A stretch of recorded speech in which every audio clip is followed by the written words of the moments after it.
युग के अंत में ही क्यों होता है भगवान विष्णु का अवतार। मित्रों, भगवान विष्णु के कितने अवतार हैं और कौन सा अवतार किस समय में हुआ, ये तो आप सभी जानते ही होंगे। परंतु क्या आपने कभी सोचा है कि आखिर ऐसा क्या कारण है कि भगवान विष्णु हमेशा से ही युग के अंत में अवतार लेते हैं? जानने के लिए बने रहिए मेरे साथ इस वीडियो के एंड तक। नमस्कार दोस्तों, एक बार फिर आप सभी का स्वागत है द डिवाइन टेल्स पर। साथियों, जब भी किसी भगवान की कोई बात आती है तो भगवान विष्णु के 10 अवतारों का जिक्र न हो, ऐसा तो संभव ही नहीं है। भगवान विष्णु वर्तमान समय तक 9 रूपों में अवतरित हो चुके हैं और एक अवतार अभी भी बाकी है। भगवान विष्णु के अगर इन्हीं अवतारों को अगर गौर से देखें तो आपको समझ में आएगा कि भगवान के ज्यादातर सभी अवतार किसी न किसी युग के अंत में ही हुए हैं। आइए जानते हैं विस्तार से। दरअसल हिंदू धर्म में युग शब्द के अलग अलग ग्रंथों में अलग अलग मायने देखने को मिलते हैं।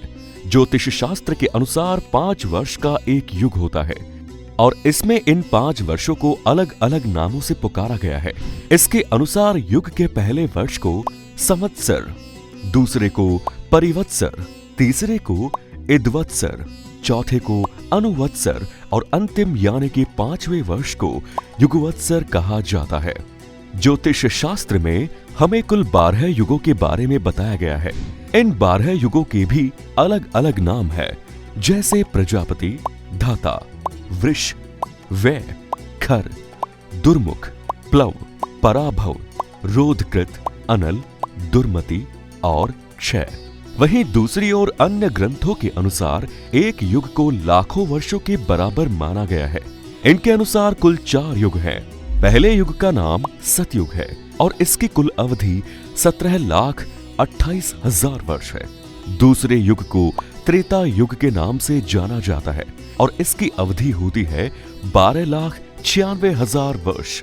तीसरे युग को द्वापर युग माना गया है।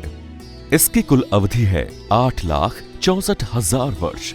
चौथे यानी कि अंतिम युग को कलयुग का नाम दिया गया है और इसकी कुल अवधि है 4,32,000 वर्ष। हालांकि सारी मान्यताओं में युगों का अर्थ भिन्न भिन्न है, परंतु सर्वमान्य मत यही है कि एक युग लाखों वर्षों का होता है और इन युगों के कुल 4 ही भाग हैं: सतयुग, त्रेतायुग, द्वापर युग और कलयुग। सृष्टि का चक्र इसी क्रम में घूमता है और इसी क्रम में भगवान विष्णु ने अपने अवतार लिए। युग के हिसाब से अवतारों को क्रमबद्ध तरीके से देखने पर यह ज्ञात होता है कि सतयुग में भगवान विष्णु ने सबसे पहले मत्स्य अवतार लिया। कहा जाता है कि इस अवतार के माध्यम से भगवान विष्णु ने राजा मनु को प्रलयकारी बाढ़ की चेतावनी दी और उन्हें इस बाढ़ से बचाया भी। मत्स्य रूप में ही भगवान विष्णु ने 4 वेदों को चुराने वाले दैत्य हयग्रीव की हत्या की और उन वेदों को मनु को सुरक्षित सौंप दिया। सतयुग में ही भगवान विष्णु ने दूसरा अवतार लिया जिसका नाम कूर्म था। कूर्म यानी कछुआ। इस अवतार के माध्यम से भगवान विष्णु ने समुद्र मंथन के दौरान मंदार पर्वत को संतुलित करने का कार्य किया। इसके अलावा सतयुग में ही भगवान विष्णु ने 2 और अवतार लिए। एक था वराह अवतार, जिसमें भगवान विष्णु ने हिरण्याक्ष का वध किया। ऐसे देखा जाए तो सतयुग में भगवान विष्णु ने 4 अवतार लिए, परंतु इन सब में सबसे मुख्य अवतार नरसिंह को माना जाता है, क्योंकि हिरण्यकश्यप सतयुग का सबसे शक्तिशाली राक्षस था। उसके अत्याचार से तीनों लोक, सारी सृष्टि त्राहिमाम कर रही थी। ब्रह्मा जी से वरदान पाकर वो इतना शक्तिशाली हो गया था कि कोई भी देवता उसका वध करने में असमर्थ था। जब उसके पापों की चरम सीमा हो गई, तब भगवान ने नरसिंह का रूप धारण किया और हिरण्याकश्यप का वध किया। इस क्रम में आगे त्रेता युग आता है। सतयुग की तरह ही भगवान विष्णु ने त्रेता युग में भी 1 से ज्यादा अवतार लिए। इस युग में भगवान ने कुल 3 अवतार लिए। पहला है वामन अवतार, दूसरा परशुराम अवतार और तीसरा है राम अवतार। त्रेता युग में भी भगवान का सबसे अंतिम अवतार यानी कि श्री राम अवतार ही प्रमुख अवतार है और राम अवतार भी इस युग के अंत में ही हुआ। दरअसल हिरण्यकश्यप की तरह त्रेता में भी इस युग का सबसे शक्तिशाली दैत्य रावण ही था। उसके अत्याचारों और पापों की तो अति ही थी। इसके साथ ही चूंकि उसके अमरत्व का वरदान प्राप्त था, तो भगवान विष्णु को स्वयं राम अवतार के रूप में आना पड़ा उसके पापों का अंत करने। भगवान आए राम रूप में। उन्होंने 14 वर्षों तक वनवास किया। वनवास के ही दौरान उन्होंने अपने भक्तों का उद्धार और दैत्यों का विनाश किया और अंत में इस युग के सबसे बड़े पापी रावण का भी वध किया। अगले युग को द्वापर युग कहा गया। इस युग में भगवान विष्णु के 2 अवतार माने जाते हैं। पहला बड़े भाई बलराम के रूप में और दूसरा भगवान कृष्ण के रूप में। परंतु कुछ मान्यताओं के अनुसार श्री कृष्ण को ही द्वापर युग का एकमात्र अवतार माना गया है। इस युग में भगवान ने द्वापर के सबसे बड़े दैत्य कंस की बहन देवकी के गर्भ से जन्म लिया और माता यशोदा के यहाँ उनका लालन पालन हुआ।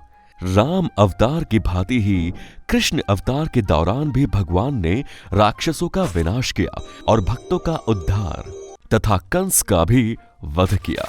इस युग के हिस्से एक महत्वपूर्ण घटना और जुड़ती है, जिसे महाभारत का युद्ध कहा गया। इस युद्ध के माध्यम से भगवान श्री कृष्ण ने सत्य की असत्य पर जीत का संदेश दिया और संसार को कर्म प्रधान बनाने के लिए गीता का उपदेश भी दिया। सृष्टि चक्र के सबसे अंतिम युग को कलयुग का नाम दिया गया। ये माना जाता है कि अन्य 3 युगों के मुकाबले इस युग में पापों और पापियों की संख्या सबसे अधिक होगी। एक मान्यता के अनुसार इस युग में भगवान विष्णु का सबसे पहला अवतार महात्मा बुद्ध के रूप में हो चुका है। परंतु कुछ ग्रंथ ये बताते हैं कि कलयुग में बस एक ही अवतार होगा, जिसे कल्कि अवतार के नाम से जाना जाएगा।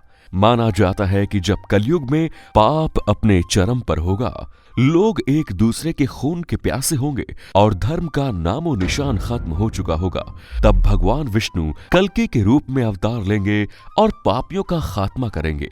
वे इस सृष्टि चक्र को घुमा देंगे और फिर से सतयुग शुरू हो जाएगा।